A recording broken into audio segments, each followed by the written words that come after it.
Всем доброй ночи. Хочу показать вам ведьмину бутылку, как делают. Защитную ведьмину бутылку. Дорогие друзья, на самом деле, когда я только начинала, еще давно, до того, как мне было еще 17 лет, я делала себе ведьмину бутылку защитную. Сейчас я в ней не нуждаюсь, поскольку у меня сила уже настолько хватает, что я могу без страха жить и творить, что хочу. Но если вы хотите сделать человеку защиту долговечную, когда человек работает, например, на кладбище, если человек работает в ритуальных услугах, если человек работает в морге, где угодно, то есть в таких местах, где постоянное присутствие потусторонней силы, духов и не очень хорошей энергетики, то этому человеку время от времени требуется такая вот защитная бутылка. Если вы ставите человеку защиту, а человек все время ходит и жалуется, что ему плохо, что у него самочувствие плохое, что у него утекает жизненная сила и прочее, то я вам показываю, как делать ведьмину бутылку. Я вам показываю свой упрощенный вариант, самый легкий такой, более доступный и сильный. Хотя не я изобрела ведьмину бутылку, а вот заговор, вот этот, который сейчас буду показывать, это мой заговор.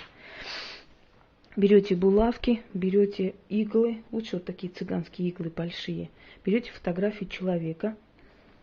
Кстати, для тех, которые вообще на кладбище ходят, часто работают, если сильно боятся всего-всего, или те, которых преследуют власти, которые находятся в тюрьме, могут матери тоже прийти к вам с их фотографией, вы можете это сделать.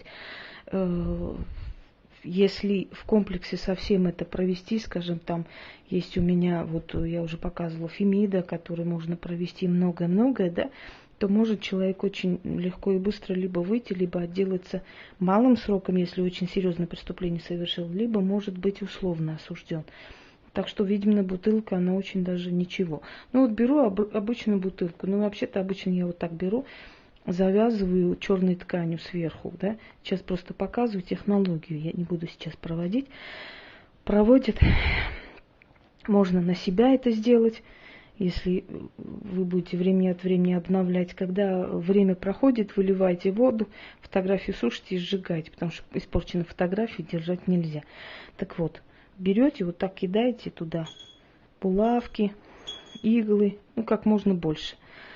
Наливайте туда соленую воду сначала, а потом в эту воду начинаете это кидать, соленую воду, очень соленую воду. Потом крутите фотографию, постарайтесь не навредить фотографию, то есть его не согнуть, а просто в такой кулек, рулончик, и суете туда. Ну, возьмите соответствующую фотографию или соответствующую бутылку. Вода должна быть, ну, хотя бы вот столько. Когда все это сделаете, закрываете это все дело, вот, закрывайте, и печатайте черной свечой и черной лентой, несколько раз перематывайте и завязывайте, закрывайте так очень плотно.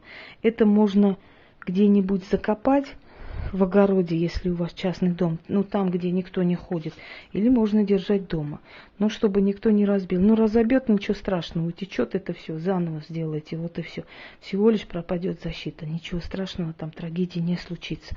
Но она сильно оберегает, между прочим, если у вас и там сын едет служить, да, и вы боитесь, переживаете, там горячая точка или что-нибудь еще, можно точно так уже ведьмину бутылку сделать, но с помощью практиков. Вам не советую, я все-таки простым людям все равно не советую, я всегда советую держаться подальше от магии. Чем подальше будете, тем целее будете. Не жалейте денег, лучше идите оплатите, пусть вам делает кто-нибудь, кто может, чем вы сами будете делать. Потому что с вас оплата будет браться еще больше, понимаете? Поэтому лучше вот сделать профессионалу это, дать возможность, чем вам самим лезть туда.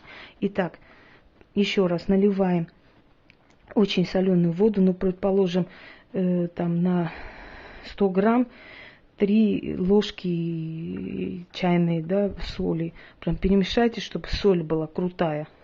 Прям невозможно много.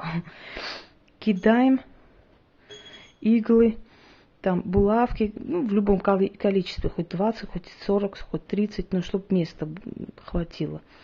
Фотографию суем, кидаем эти иглы и читаем. Начали. очередность не столь важна. Важно, чтобы все было сделано правильно изначально. Иду я дорогой. Дорога не дорога, тропа не тропа. Подойдут ко мне 40 духов, полубесов. Идите, полубесы, полудухи, лихой люд, калите, дорубите меня, от всякой напасти защитите. Сила моя в бутылке в этой скрыта, защита моя зарыта. Духи пусть режут, доколят всякого, кто злом ко мне придет.